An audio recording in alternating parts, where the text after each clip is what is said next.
Welcome, everyone, and thank you for joining us today. My name is Irving Chan Gomez. I use he, him pronouns, and I work at Lab Global, leading our strategic partnerships work. I'm really honored to be here today following the announcement of Fairtrade International and Lab Global's new joint guide, People and Planet in Business, a simple guide to how small and micro companies can start or strengthen their due diligence. Joining me are both of the experts behind said guide, and we'll be discussing more about how it offers micro and small enterprises accessible and practical answers. After all, this is an intentionally non-technical guide, and a step-to-step insights on how to drive best practices in human rights and environmental due diligence, even with limited resources. Before we start, I want to acknowledge also and recognize the social issues and systems that inevitably impact our ability, and even the reason we need to do this in the first place, to respond to human rights and the climate crisis, such as colonialism, slavery, and extractive capitalism. I'm tuning in from Philadelphia, which for centuries has and continues to be home to and cared for by Native peoples. These include the Lenni Lenape people of Lenapehoking and the Puteshat. We recognize this tribe's sovereignty, strength, and history of resistance. I personally commit to honoring their history, presence, and future, and I invite you to do the same in your own local communities. To learn more about Indigenous history and nations in your region, take a look at the link in the chat. Additionally, we also know that the modern systems in this land are built on the stolen land of Indigenous people, the enslavement of African people, and the genocide of Native, Black, and other communities of and cultures of color. These acts continue to systematically impact those communities today, and we must understand and name these realities and acknowledge how said communities hold deep knowledge, understanding, and innovations to respond to the challenges we are collectively aiming to solve. Thank you. So to get us started today, I want to actually pass it over to our amazing experts. I just want to highlight really quickly how this is the most recent example of how the partnership between the Lab Global Network and the Fairtrade system works towards the development of standards, advocacy, public campaigns, and mobilization of the business community. Moreover, beyond the ongoing collaboration between both organizations, I also hope this serves as inspiration for other organizations and movements to think more deeply about the role that partnerships and radical collaboration needs to play as part of the conversations around positive impact for people and the planet. With that said, Maya, can I ask you to get us started by introducing yourself, telling us a little bit about Fairtrade, and sharing with us maybe one of your favorite memories of this project? Thank you so much for having me over, and it's great pleasure to be talking about the guide because it was such an interesting project. My pronouns are she and her. This is a bit funny for me because I'm from Finland, and we have a gender neutral pronoun, hän. So I think this might be the first time I'm using these pronouns. I work with Fairtrade's International Human Rights and Environmental Due Diligence Center of Excellence as a business partnership manager. So I'm here to support and develop our services for all businesses that are trying to cope with these human rights and environmental challenges.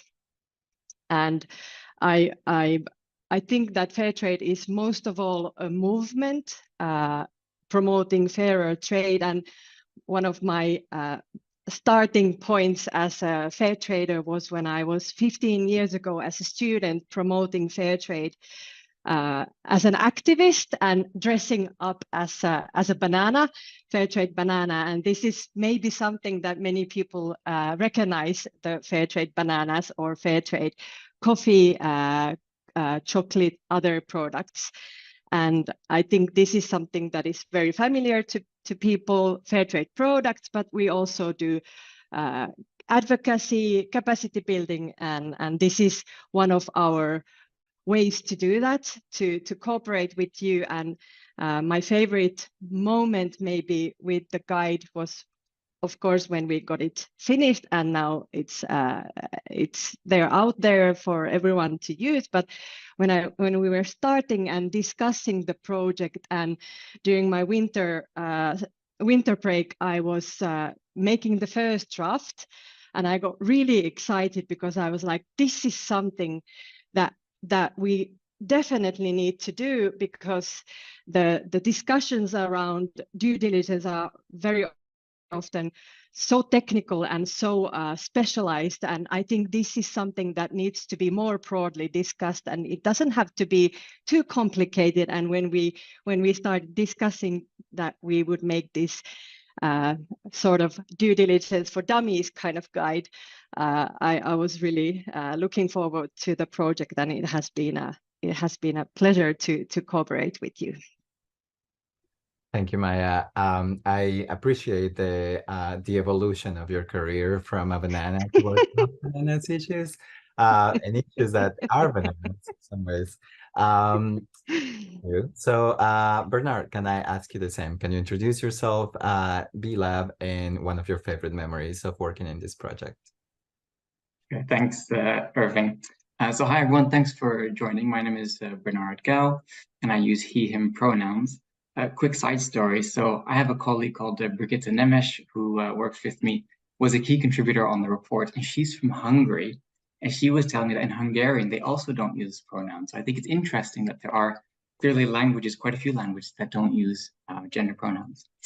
So I work for B-Lab Global. I work in the standards management team. And I think when people ask me what is B-Lab, the first thing you can point towards is B Corp certification. That's what often people know, the B impact assessment. It's standards and it's a certification. Now, Maya used the term movement, so I'll use the term community. We're a community of companies surrounding these standards and certification. I don't think we've been nearly around as long as Fairtrade. I think when I was 15, B-Lab didn't even exist. So we were often seen as kind of new kids on the block, and it's great to work with an organization with Fairtrade that has so much history and experience in this space. My favorite memory, I have to say, it's been an absolute pleasure working with Maya and Tuti, the third author on this report. One of my favorite memories, though, a specific memory, was Tuti was in Australia for quite a bit of the report writing period. And in the beginning, it was a big priority for us to write a guide that was simple, like Maya says, a guide for dummies. And we were jokingly saying, because Tuti was in Australia on holidays, like, we should use Australian casual tone. Like, imagine you're on Australian beach and you're explaining what due diligence means to someone. And for some reason that stuck. And then as we were writing, we kept thinking, is this Australian casual enough? And we kept going back to it. It essentially became our mantra, our style mantra for writing the guide. Thank you both for not only sharing about yourself and the work that you do, but also like a little bit of the insights of what writing this guide was about. So for today's conversation, this is actually a follow-up of the announcement of this collaboration developing this guide. To get us warmed up, can you talk about like why is this partnership critical, and how do you think it will help to realize our shared vision? Maya, let me start with you. I think the partnership is important, partly because the challenges we are facing as a global community, as people, and animals are so huge, and we can't solve any of these problems alone. So I already think from that point of view, cooperating as much as possible and sharing knowledge and supporting each other is very important. But also I think it's very interesting to do this together, because we are working with some very similar companies is there are many companies that are both using fair trade certification and that are B Corps.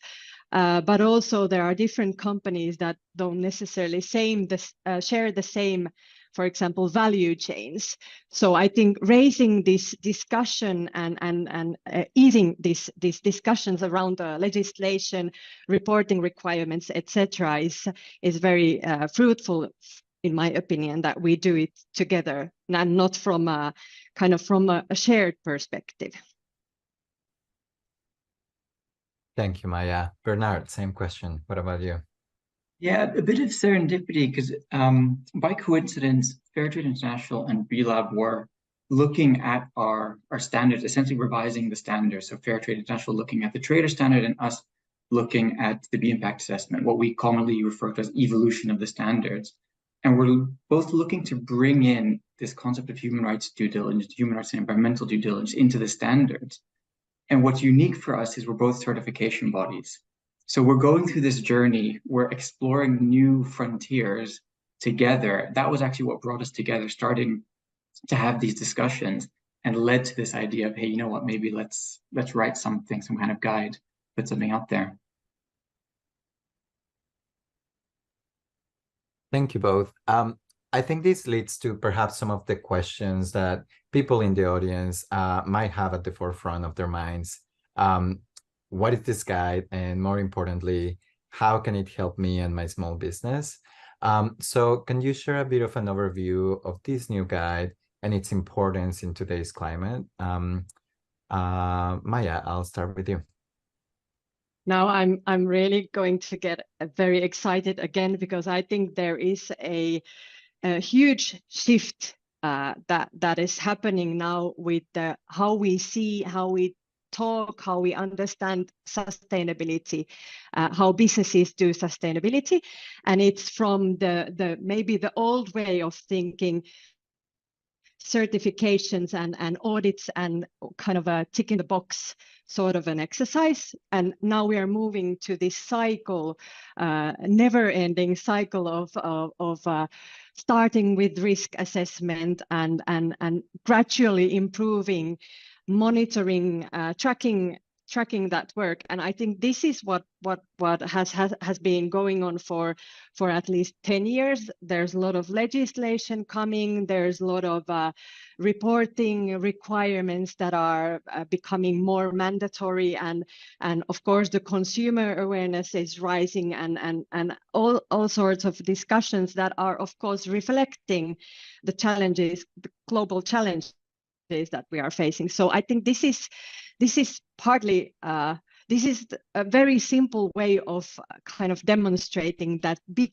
change that is happening. And I think that it's not, well, this guide is not going to solve all the challenges that we are facing with the shift. It will take a lot of time and effort from many organizations beyond Fairtrade and B-Lab. But I think this is a very, very good and concrete example of how the world of sustainability is changing. And I'm very excited. To be at the forefront, for sure. And Bernard, perhaps anything you would add to that?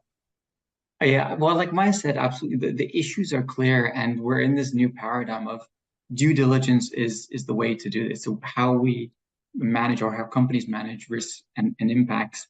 And I think what we observed is there's a lot of guidance and frameworks and legislation out there, all geared at larger companies, often global north companies. And we just saw a clear gap that we wanted to address. So it was also nice to be able to, look at existing stuff and try to transform that in a way that adds value to this space. And I think that's what makes this, what we're hoping makes this guide so impactful and powerful. Can I say that we definitely didn't want to repeat one of these existing due diligence guidances. There is a lot of information. There are, excellent sources you can check from our brilliant new guide, there's a lot of tools that can be used. So there is already a lot of material, but kind of making the discussion a bit more easy access, so that, because, you know, when we talk about these very technical, detailed, very ambitious reporting frameworks, for example, it might feel like, okay, this is something that we can't welcome because it'll be a huge burden for companies. And then we already know that many of the smaller companies are kind of maybe intuitively doing these good things already. So they are on the path already. And with this guide, we kind of try to change that discussion also from the very technical, very, you know, complicated discussion to something more tangible, so that it's not only by sustainability professionals or companies that have large CSR departments, but actually smaller companies can also participate in the discussion and show that it's not, it is, this is important for all of us. So kind of broadening maybe the discussion was also one of the goals. I think you bring something really important, Maya, because as you started to answer, I think there is this conception that this is becoming part of our everyday conversations, no matter, it's no longer something for larger companies, no matter what size company, where you are in the world, like this is something that it's pertinent to you. And I think like it also, like it's targeting, as you mentioned, Bernard, like this idea of like filling up a gap that both organizations have identified, and thinking through like how do we provide with the, you know, like appropriate resources and knowledge and expertise for these companies that intuitively might be already on the path to have a better framework to know, to follow. Can I ask you, I'm interested in your perspective on this. How does this align with broader systems change? Or I know you're both in Europe. I know there's like a lot of regulatory changes coming up in the continent, but also like specifically when thinking about the role of micro and small companies, how does that relate to, as we think about movements and systems change, what's the relationship of those players into the broader system? I'm happy to kick us off. So, you know, if we think about changing the economy, we need all economic players, and that's small companies and large companies. If we look at then upcoming EU legislation, so ESRS, a reporting standard that's coming out, it's very exciting, but it's aimed at larger companies. And there's this underlying assumption of larger companies are going to trickle down this due diligence principles to the smaller companies in their supply chain. It's not that that logic is wrong, but I think if we rely on that logic alone, we're not going to see impact change quickly enough. And so that was also a reason for us to say, okay, there's a lot of guidance and stuff aimed at larger companies. What's missing for the smaller companies, and how can we add value? And it's worth clarifying that there's, of course, guidance for what so-called SMEs, small and medium-sized companies. But actually, when you read it, we found a lot of that was more geared towards medium companies. And so even existing guidance wasn't geared towards small companies. And then for sure, there was nothing for micro or even sole proprietors, freelancers, for example. So that was, for us, a way to add value to this space to make sure that all economic actors have access to the right kind of information, the right kind of guidance.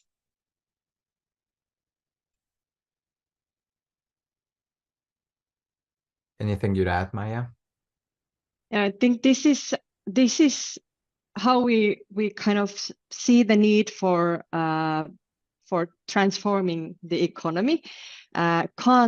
We can't only focus on rules or reporting and having this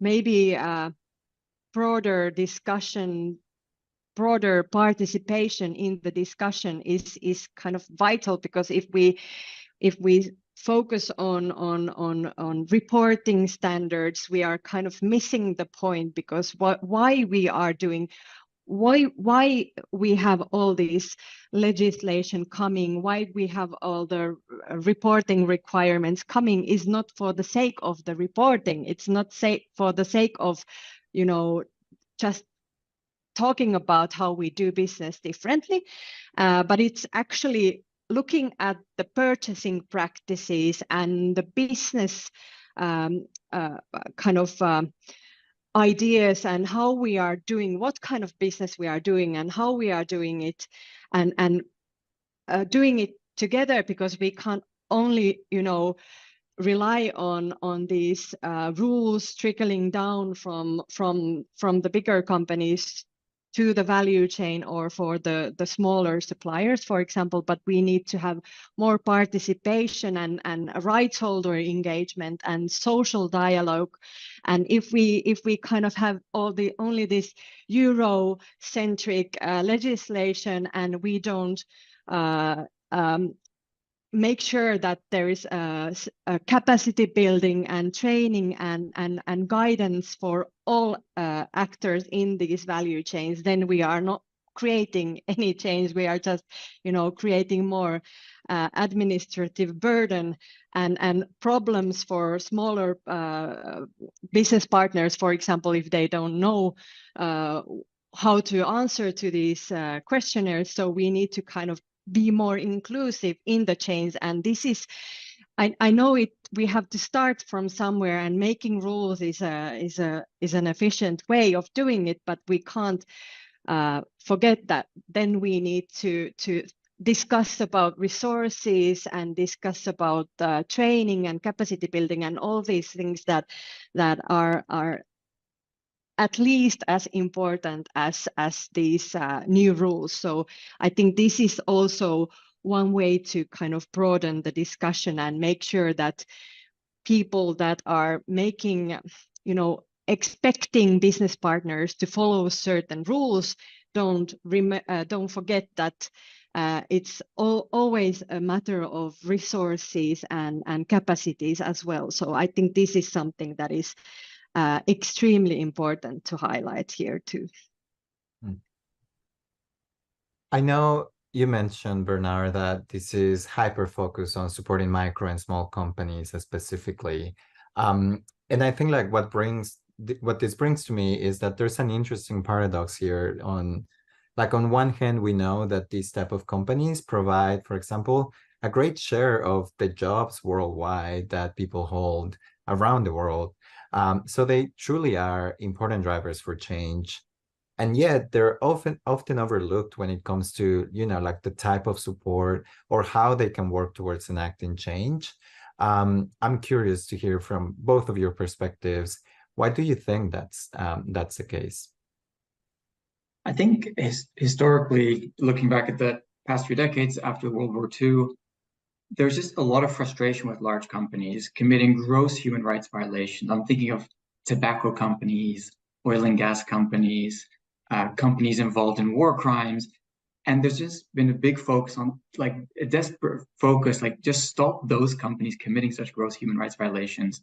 And that has led to the business and human rights movement. UN guiding principles of business human rights has been very focused on large companies. And you can also see, for example, the OECD guidelines, which came out over 10 years ago. It's all for large companies. And I think it really stems from this history of those are the worst offenders. And it's not that that's wrong, but I think it's great we're in a place now where we can say, okay, there are other kinds of companies, and let's take everything we've learned from focusing on the large companies, distill that, and try to make things that make sense for smaller companies as well. I've worked both with very small companies and well, not globally very large, but the largest ones we have in Finland. So big companies and small companies. And I think sometimes there is this sort of even a misconception that it is easier for a bigger company to do that sustainability work. But actually, if we kind of start looking at the at the supply chains, for example. If you have thousands of suppliers, it's of course more difficult to kind of engage in a meaningful dialogue with all of them. So I think I would also want to see a bit of shaking in that thinking that actually small companies can be, with their limited resources, they can actually do maybe more than we've used to think. And of course, if you have huge impact, then of course we as a society are expecting a lot from you. So if you have great resources, you have possibly a very big negative or negative impact, or this is also something that is it's interesting to kind of balance. If you are creating a lot of jobs, but you're also using a lot of resources, how can you kind of balance in the sustainability sense? And I think this is something that when you read the guide, you'll have great new thoughts about it. So actually, these big companies might have a huge impact, both positive and negative. There might be huge risks. So we, of course, as a society, need to expect a lot from them. But I think that small companies haven't been maybe invited to have these discussions, and there's maybe this understanding that they don't have a role. And I hope that our this discussion that we've started, or not maybe started, but we are taking further with the guide, is changing that perception also.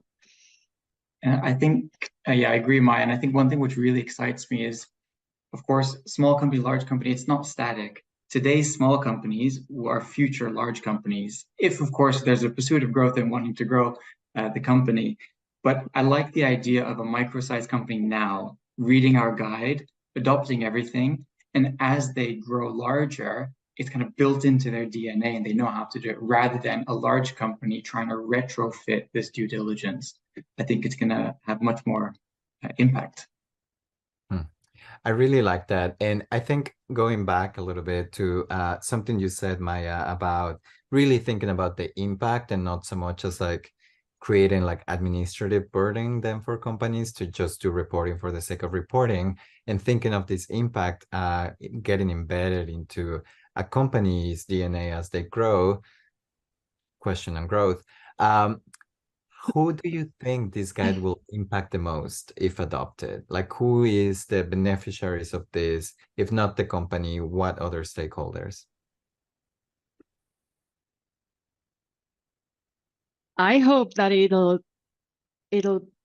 be a tool for all of us changing how we think sustainable business today, from the sort of linear way of thinking to this ongoing exercise and pursuit of improvement. And I think this is very, very fitting for anyone who is just starting to think about these topics. But also, I think that many sustainability professionals should check the guide as well. How about you, Bernard? Anything you'd add? I completely agree. I don't know how many times I've tried to read, the OECD guidelines and just kind of given up. Like, I'll come back to it later.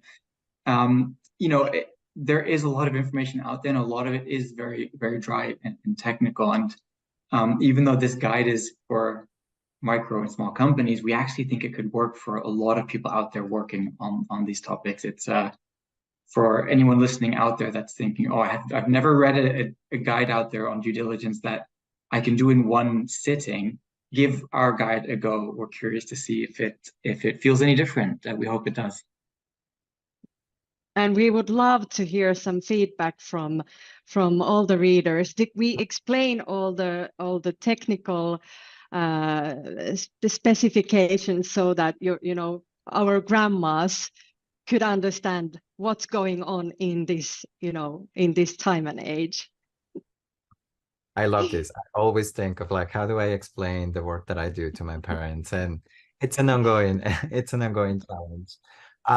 Well, we're getting close to time. So I really like to close us with a call to action for all the business leaders that might be on the audience. So can you maybe name 3 things that small and micro businesses can do right now to start centering people and planet in their business practices? Maya, let me start with you. I think the kind of first step, which is of course the first step of the process, is to commit to this work. So making the decision that we will try to be as good as we can, and also kind of accepting that it won't be perfect from the beginning. So that would be the first start. So we shall start working on this. And then the second one is to kind of do a mapping exercise. What are we doing? What are the impacts? What risks there might be in what we are doing? I think it's sort of a getting to know your own business and the impact. And then the third one would be then making a plan how to kind of start working on those topics. Bernard, can you close this off? Sure. I'm going to pick out my favorite quote from the guide, which I suspect came from you, Maya. I'm going to read from my screen, forgive me. So due diligence is about sincerity of actions, while perfection is neither expected nor possible. And I remember when you wrote this and I read it, I was like, yes, that makes so much sense. You don't see this written in any other guide, but it's so crucial. And this would also be my call to action is whatever you do, do it with sincerity and know that perfection is neither possible nor expected. What a great way to close us. Thank you both so much for sharing with us today. And thank you to the people joining us either live or watching this recording afterwards. We really hope that this has inspired you to think about how you can take action today, no matter what size of company you are. And before we close, also, I want to encourage you, all of our viewers, to please, if you haven't already, check out the guide. I'd share it with other micro and small business leaders that might be within your network. So thank you all for watching and playing a part in driving change. Please keep following Fairtrade and BeLab on social to learn more about the ways in which we're putting this partnership into action and access future tools for businesses. Lastly, as we mentioned before, I also hope this really inspires you to think about collaboration in a different way. It is the best way to overcome the challenges ahead of us, both as society and as an overall ecosystem. So we need to lean into our interdependent nature with one another and within the systems around us. Maya, Bernard, thanks again. You were phenomenal. Have a really good one. Thank you. Thank you. Everyone. Thank you.